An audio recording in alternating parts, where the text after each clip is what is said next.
喺2019年開始咧，本地可以話出現新一波嘅香港移民潮，亦都有唔少價值港人咧回流定居嘅。有見及此，一個以香港人，特別係近年底部香港人為對象嘅香港人商會 HKECC 喺2023年正式成立，並且將會喺5月中咧舉辦佢哋第2屆嘅年度晚宴，希望凝聚更多嘅香港人協助佢哋創業嘅。詳情究竟係點嘅呢？今日好高興咧請到香港人商會嘅董事陳漢輝同我哋傾下嘅。歡迎你 Edward， 你好。你好啊 Kenneth， 你好啊。係，唔該晒你嘅時間先。咁你哋個會成立都時間唔係好長啦，可唔可以都同我哋講一講你哋最初呢個成立香港人商會 HKECC 嗰個目的啊，同埋個宗旨？因為我哋都見到其實坊間都有唔少嘅現時嘅一啲嘅商會啊，唔同嘅商會組織，點解會有咁構思會成立香港人商會咧？係，咁我哋個商會正式成立咧，就係大概喺2023年嘅11月嘅時候成立嘅。咁當時咧，我哋成立嘅起初嘅時候，大概都係只有10個至12個嘅人嘅啫。咁我哋最主要諗法就係香港人其實好多移民咧，就喺過去幾十年咧都嚟咗加拿大嘅。去到而家，因為亦都有近呢4、5年有大量嘅新嚟嘅香港移民嚟咗。咁我哋就發覺係有一個好大嘅契機咧，就係將一啲新嘅移民同埋一啲已經嚟咗30、40年嘅移民咧，大家可以聯繫起上嚟。咁我哋就覺得係時候需要成立一個以香港人作為一個中心嘅一個香港人商會啦。咁你哋喺過去嗰年幾都一路都有好多個活動嘅，點樣去凝聚同埋點樣去幫助呢批新嘅香港人去即係可以創業同埋即係佢哋嘅 networking 係更加好咧？嗱，我哋每一個月咧都有一啲活動咧，最主要就係每一個月嘅第一個星期三咧，我哋咧就有一個午餐嘅聚會嘅。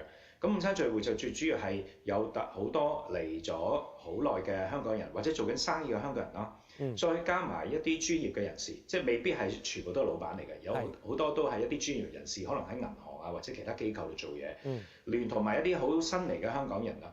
咁就我覺得就有一個好有趣嘅地方，就係嚟咗新嘅香港人咧，好多係有一啲新嘅諗法啦，咁就能夠令到咧大家咧帶嚟咗一啲嘅新嘅做嘢嘅方式啦，一啲思維啦，新嘅生意嘅諗法啦，同翻舊樓嚟到好有經驗嘅商家咧，就有一個好好嘅互動同埋交流，同埋亦都希望凝聚一個更加強大啲同埋個關係密切啲嘅香港人嘅社區。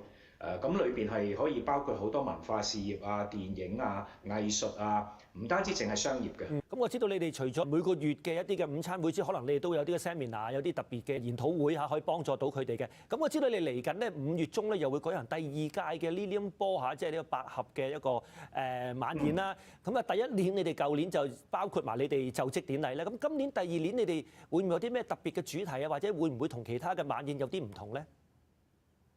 係啊，我哋舊年5月嘅時候都搞咗第一次嘅 Lilium Ball，我哋嗰個title 咧，即係個主題咧就叫 Lilium Ball Chapter Zero， 即係由零開始嘅意思。去到今年我哋叫做 Chapter One 啦。好啦，打開新一頁咧，就唔單止淨係嚟到 settle down 啦，我哋有一個主題就叫做 The Hong Kong Accent。The Hong Kong Accent 究竟係咩嚟嘅咧？即係等於可能我哋新移民嚟啦，講英文可能會有啲口音。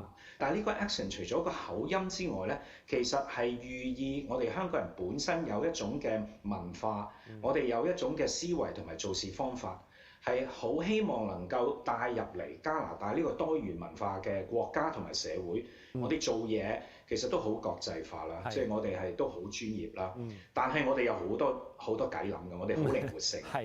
但係我哋揾錢得嚟咧，我哋做嘢係相當之有規有矩。咁又希望大家認識多啲華裔裏邊原來有我哋香港人。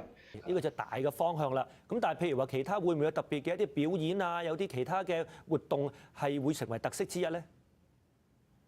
當然有啦。如果嚟過我哋 Chapter Zero 嘅時候，我相信都好開心，收到好多好正面嘅評價啦。我哋同好多嘅加拿咧，即係當然都會有一個目的，就係希望我哋需要籌款啦，我哋需要有錢去運作我哋嘅會。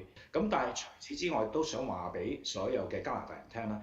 原來香港人有好多文化㗎喎，我哋唔係淨係揾錢㗎。我哋雖然一個商會係講生意，但係生意裏邊都好重要，就係我哋香港人嗰個獨特嗰個氣質。原來我哋好多音樂㗎喎，我哋廣東話歌 Canto Pop，原來個填詞都即係都好細膩下嘅，就係我哋一般嚟講，我哋會有一個香港人自己創作嘅音樂。我哋舊年係有我哋嚟自香港嘅一啲歌手啦、唱作人啦，係重新作一首歌俾我哋個香港人商會嘅晚宴嘅。今年咧，我哋其實都會跟隨翻呢一個路線，會唔會完全一樣咧？而家當然我哋仍然喺度製作中，所以我就唔講太多嘅細節啦。仲有我哋嘅攝影師，我哋又會有好多嘅唔同嘅 portrait 啦。舊年我哋又請咗我哋好著名嘅攝影師喺香港過嚟，亦都係幫我哋做一啲人像啦。咁所以即係希望大家嚟到嗰個感受會好唔同咯。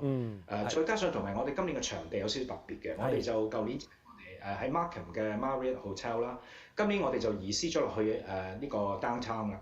咁咧就係喺 Olney 嘅 King Edward Hotel。呢間 hotel 咧即係歷史相當之悠久，裏邊係糅合咗一個加拿大同埋英國傳統嘅一種設計。咁我哋覺得就係好有呢個香港嗰個傳統嘅氣息，就係我哋集合咗中西文化一個交流。咁係呢個 hotel，我真係覺得好適合我哋今次搞呢個 Chapter One。OK， 咁大家都希望用呢個新嘅場地嚇，希望有啲新嘅意思。時間關係啦，咁最緊要啦，點樣可以聯絡到香港人商會，或者點樣可以即係買飛去你哋嘅第二屆嘅晚宴呢？好簡單啫，上我哋嘅網址 www.hkecc.ca。另一樣嘢亦都係我哋有一個partnership program，即係希望大家可以去支持下我哋嘅活動啦，去 sponsor 我哋今次嘅 Lilian Ball Chapter One 嘅。好，唔該晒你嘅時間嚇，咁希望你哋今次第二屆嘅晚宴都成功，亦都咧可以即係幫到更多嘅香港人。唔該晒，有機會再傾偈。好啊，唔該晒。Edward， 拜拜。唔該晒，拜拜，拜拜。剛才係同香港人商會嘅董事陳漢輝咧，同我哋傾下香港人商會嘅工作，同埋佢哋喺5月中舉辦年度晚宴嘅詳情嘅。有興趣人士咧，不妨同佢哋聯絡。我哋而家先休息一陣啦，稍後仲有其他環節㗎，轉頭見。